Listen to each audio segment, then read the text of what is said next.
Kabilang sa mga aktibidad ng Balongaw Town Fiesta ang Grand Bingo Bonanza, Thanksgiving Night, Quiz Bee and Spelling Bee, Senior Citizen and Balikbayan Night, Community and Cultural Night, Kasalang Bayan, at ang Feast of St. Joseph. Isa sa mga pinakaabang highlights ng Balongaw Goat Festival ang 101 Ways to Cook Chibon o goat meat na gaganapin sa Marso 20 araw ng Biyernes. Ayon sa alkalde, taon-taon na ginagawa ang nasabing aktibidad at inaasang magkakaroon pa ng part 2 ang kanilang book recipe book na nagtatampok sa iba't ibang paraan ng pagluluto ng kambing. Kabilang sa makalalahok ang 20 barangay ng Balongaw kung saan bawat barangay ay maghahanda ng kanilang sariling recipe.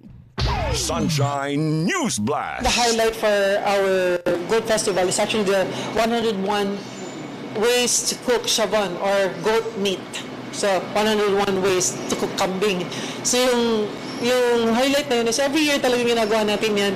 Every year, may innovation. Meron silang mga pinipresent talaga na iba-iba. Like for instance, in the previous years, meron talang ginamit nila yan as meat for our shabon pizza. Meron din tayong mga parang cuisine na inadapt. And of course, not only that, naiipon-ipon namin yan sa amin yung mga recipes nila yan.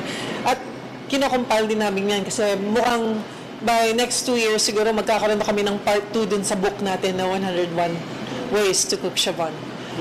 Bale, kada isang barangay, so 20 barangays po tayo. So each barangay will prepare a recipe. And then, test na rin nila yun, natikman na rin nila yun. So, and then, it will be approved actually by the Municipal Agriculture's Office. So, sa dun pa lang na level, para walang duplicity, parang hindi siya madodoble.